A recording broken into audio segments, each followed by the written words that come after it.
Imagine you're standing in the middle of a sprawling city square, right? And you're looking up at this massive 50-foot bronze statue of like a general or a titan of industry. Yeah, totally. That statue is loud. It demands your attention. I mean, it forces you to look at it because it takes up so much physical and mental space. And for most of us, that's the default image that flashes into our brains when we hear the word legacy.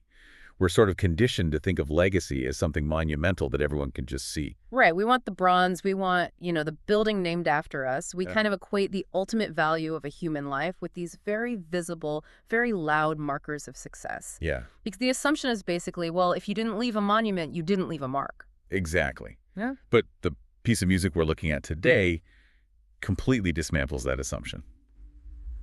Welcome to today's deep dive, everybody. We are doing a custom-tailored deep dive into William Holloway's project, The Eternal Echo, Legacy of Love. It's such a great project. It really is. And we're zeroing in entirely on one profoundly moving song from it called When I'm Gone. So the mission for you today, as you're listening to this, is to explore how this single track fundamentally redefines the concept of a successful life. It strips away our exhausting modern obsession with achievement to reveal what actually truly survives us. Right, because the song basically asks us to stop staring at that bronze statue in the square and instead, look into the quieter, hidden spaces of our lives. Yeah. So we're going to break down the thematic friction of this song, the deliberate acoustic and emotional architecture that makes it work, and the psychological reasons it's hitting entirely different generations with the exact same weight. Okay, let's unpack this. Because if typical songs about legacy are those giant bronze statues, this song, When I'm Gone, is more like it's like a quiet handwritten letter left in a kitchen drawer. Oh, I love that analogy. Right. To the outside world walking past the house, it's completely invisible. But to the specific person who opens that drawer and finds it, it is infinitely more devastating and profound and real. Reading a letter like that makes you immediately rethink what you're doing with your Tuesday. It totally forces a complete reset of your daily priorities. And, the reason it hits so hard is that the song is actively, almost aggressively pushing back against the dominant narrative of our entire culture. Oh, absolutely. I mean, think about the modern mandate. From the moment we wake up and check our phones, the messaging is identical, right? Build more, earn more, accumulate more, accomplish more. Hustle. Exactly. Hustle and grind. We are neurologically conditioned to measure our worth by these external quantifiable metrics. We basically live on the scoreboard. It's all about the followers, the job title, the promotion, the bank account. Right. But the philosophical core of When I'm Gone centers on a radically different thought experiment. It asks you to mentally fast forward to the absolute threshold of your life. The very end. Yeah, the very end. And when you're lying there facing the end, the metrics just completely evaporate. I mean, nobody reaches their final week on Earth and wishes they were remembered for hitting their quarterly sales number. Right. Nobody is looking back, filled with regret, whispering, if only I had sent 5 more emails on that Tuesday in 2018. Exactly. Or, I really wish my neighbor had been more impressed by the brand of car I leased. The absurdity of those things becomes so glaringly obvious. The questions that suddenly carry all the weight, the only questions that actually matter at the threshold are entirely different. Yeah. They're things like, did I show up for my family? Did I help the people in my orbit? Did I love well? Wow. The song takes the framing of success and shifts it entirely away from accomplishment, and it plants it firmly in relationship. It basically bypasses the physical event of death to focus strictly on what survives the event. The memories, the lessons you taught, the character you demonstrated, the silent examples you set. Wait, let me play devil's advocate here for you, the listener. Because a lot of people hearing this are driven, ambitious individuals. Aren't achievements how we actually move society forward? Sure, yeah. Like, we need builders. We need people obsessed with inventing new medicines or creating new technologies. So is the song arguing that ambition is inherently toxic? Like, are we supposed to just abandon our goals? What's fascinating here is that the song doesn't negate the value of achievement or ambition at all. Like you said, we definitely need builders. What the song does is reclassify the ultimate metric of a life. It shifts the focus from achievement to influence. Okay, how are you separating those two? So achievement is an endpoint. It's the plaque on the wall, the degree, the closed deal. It's a static event in the past. Right. Influence, however, is a living mechanism. Think about like a mentor you had early in your career. Imagine a piece of wisdom they gave you suddenly showing up in a crucial decision you have to make today, 10 years after that mentor has passed away. Oh, wow. Yeah. That mentor didn't just achieve something in their own timeline, right? Their influence is actively shaping the present reality through you. The song argues that this continuing influence, that endless ripple effect of character and love, is a far more durable, permanent legacy than any static achievement. So influence is the active verb and achievement is the noun. Yes, exactly. I love that distinction. And to really grasp where this raw relationship first perspective comes from, we really have to look at the deeply personal origins of this music. Yeah. Because reading through William's notes, this perspective wasn't just conjured up in a sterile writing room to sell records. No, not at all. The perspective was forged through a very specific lived reality. Holloway's father, who was a military veteran, passed away in 2005. Mm-hmm. And William brings this incredibly dense personal lens to the track. We're talking about a guy who navigated a pretty difficult childhood, went through periods of real instability, fought to build his own family, experienced the profound loss of his father, and is now, navigating the experience of raising his own children into adulthood. He's really been in the trenches of life. Yeah. He's looking at his background. He's a father himself, but he's also a son who lost his veteran father. So when I listen to the lyrics, I keep trying to pin down exactly who he's talking to. Like, is he a father speaking down to his kids, or is he a son speaking up to the memory of his dad? It kind of feels like the ground is shifting beneath my feet while the song plays. It's both. And that ambiguity is the brilliant mechanism of the track. Because of where William is in his own timeline, the song functions simultaneously on two completely different psychological levels. Okay. On one hand, you hear the humble father speaking directly to his children. Mm-hmm. He isn't demanding they build monuments to him. He's just hoping they retain the shared laughter, the quiet sacrifices he made, and the core values he tried to instill. But then, right in the middle of that, you catch a lyric and realize he's also the grieving son, looking backward, reflecting on the exact same things his father left for him. Exactly. Here's where it gets really interesting. Structurally, pulling off that kind of dual perspective is incredibly hard. It's like an emotional optical illusion. Mm-hmm. How does the song act as both a mirror and a window at the exact same time without the listener getting completely lost in the narrative? If we connect this to the bigger picture of how humans process art, the reason this dual perspective works without confusing the brain is rooted in emotional authenticity. Okay, tell me more about that. Well, there's sort of an unwritten rule in music.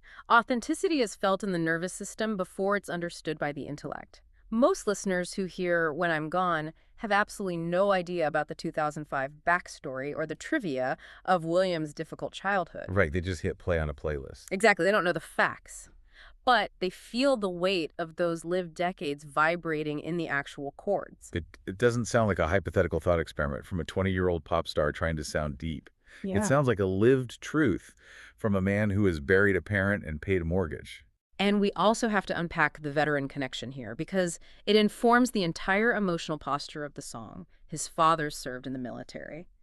Because of that, the track naturally carries these deep, resonant undertones of service, duty, and honor. Yeah, you can really feel that. But the genius is that it never beats you over the head with it. The military ethos is fundamentally about sacrifice without the demand for public recognition.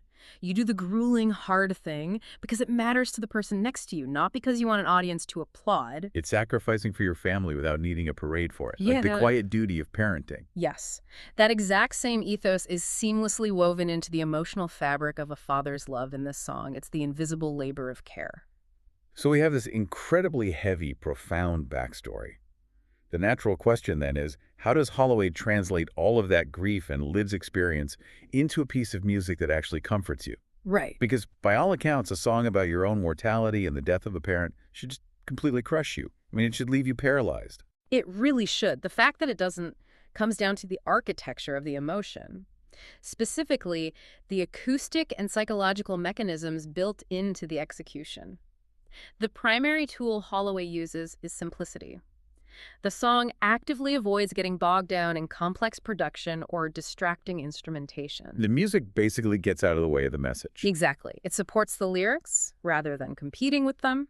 But the most crucial element is the tempo. The tempo actually breathes. Breathes. How so? Well, when a song rushes, your brain is busy processing the next lyric, right? You're just trying to keep up. But by utilizing a conversational, unhurried tempo, the song essentially forces a physical pause. It creates acoustic space in your headphones. Oh, I see. And psychologically, the human brain abhors a vacuum. When the song pauses, your brain is forced to fill that silence with your own specific memories. He also sings it like he's just sitting across the table from you. He doesn't sound like he's putting on a theatrical, melodramatic performance to impress a stadium. He sounds like a guy sitting on a porch sharing a difficult truth. Which builds immediate subconscious trust with the listener. And that trust is essential because the song asks you to go on a very demanding psychological journey. It really does. If you break down the track, it walks the listener through a highly specific 4-stage emotional arc. Okay, let's go through those. Stage 1 is reflection. The song opens the door to remembrance. Your brain immediately starts pulling files from the cabinet, looking backward at parents, maybe grandparents, fragments of childhood memories, lost friends. So you're anchored in the past, but then it pivots to stage 2, right? Appreciation. And this seems like it would be a really difficult mental shift for the listener. It is incredibly difficult because the natural human bias when grieving is to focus on the absence. The brain fixates on what is missing. Right. The genius of the second stage is that it gently forces the listener to fight that negativity bias. You stop focusing on the loss and you start focusing on gratitude for what was actually given to you while that person was here. The focus shifts from the void to the gift. This is where the emotional tone of the song starts to lift. And just when you feel that lift, we hit stage 3, the self-examination stage, which honestly feels like the most dangerous part of the song. Oh, absolutely. The listener stops looking outward at the people they've lost, and the mirror flips entirely inward. You start asking yourself the brutal questions like, wait, how am I actually living right now? What am I teaching my kids? When I'm the one who is gone, what will people actually remember about me? It strips away all your defenses. It's incredibly rare for a 3-minute piece of audio to prompt that level of genuine, vulnerable self-reflection. You are confronting your own mortality in real time. So what does this all mean? How do we survive that realization? Because usually, getting hit with the reality of your own inevitable death leaves you in a puddle on the floor. How does a song that just forced you to confront your own mortality actively pivot you into feeling hopeful at the end? The answer lies in the transition from stage 3 to stage 4, which is hope. You do the agonizing work of self-examination, but then you arrive at the realization of continuous influence. Continuous influence. Yeah. You realize that love doesn't just evaporate into the ether when a body fails. It physically and emotionally continues through the specific habits, the repeated stories, the weird traditions, and the values of the descendants we leave behind. That realization that we are part of an unbroken chain is the ultimate psychological antidote to the grief of mortality. The event of death is final, but the influence is ongoing. It never stops echoing. It's an internal echo. Which brings us to the question of who this is hitting the hardest right now.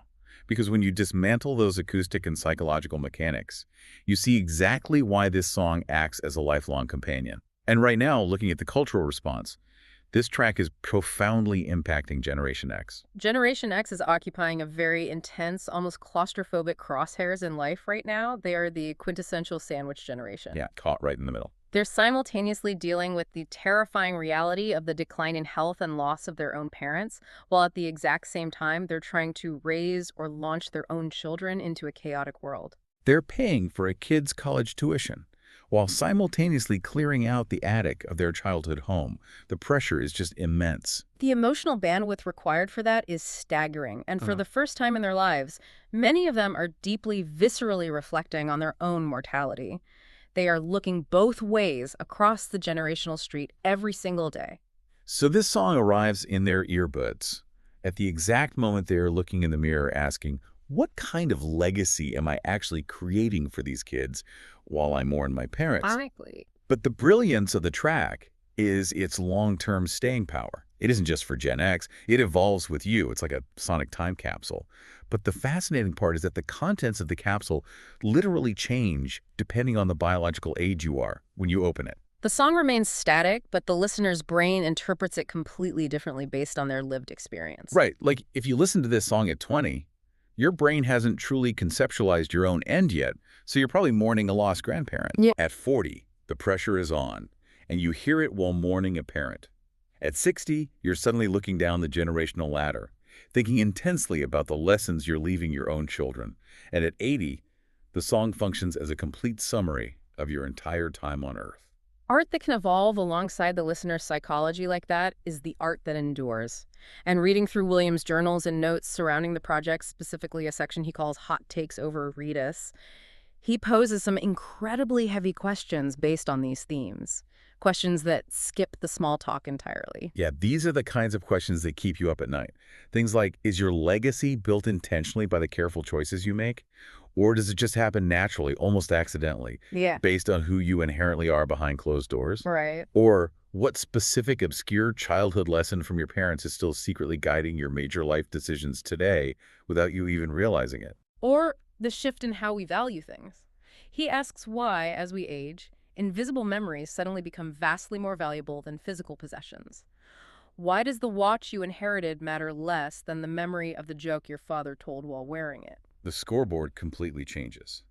The currency of success shifts from dollars to moments. This raises an important question, perhaps the most challenging thought experiment from his notes. I want you, the listener, to really think about this. If someone were to describe your entire life in a single sentence, what would you hope they say? A single sentence. That is brutal because it strips away all the padding. You can't fit a 5-page resume into one sentence. You can't fit your LinkedIn profile or your bank balance into one sentence. You can only fit character. You can only fit influence. And that brings us back to William Holloway's intent. He didn't write When I'm Gone to preach from a mountaintop or to tell people how to live their lives. He wrote it simply to share what one man discovered after decades of making mistakes, losing people, and actually living. So to bring this deep dive to a close, let's summarize the core, undeniable truth we've uncovered today. The beauty of When I'm Gone is the quiet proof that we do not need to constantly instruct or preach or accumulate massive wealth to leave a meaningful legacy. No, we really don't. Ultimately, the people we love and the specific, intentional way we love them become the living, breathing proof that our life mattered. We don't need to stress over building bronze monuments when we're busy building people. Which brings us right back to that quiet handwritten letter left in the kitchen drawer. I want to leave you with a final thought to mull over as you go about the rest of your day, driving, working, whatever you're doing right now. Yeah. We spent all this time talking about how our legacy lives on in the habits, traditions, and grand stories carried by those we love. But consider the mechanism of memory for a second. What if the most mundane, throwaway thing you do today, the specific, absent-minded way you hum while you're chopping onions for dinner, or a ridiculous, nonsensical inside joke you share with your kid in the car on the way to school, what if that ends up being the exact cornerstone of how someone remembers you 50 years from now? The grand speeches fade, but the small, authentic quirks imprint themselves forever. You really do. The things you aren't even trying to do are the things that stick. So are you paying attention to the small, invisible echoes you are creating today? Until next time, keep listening closely.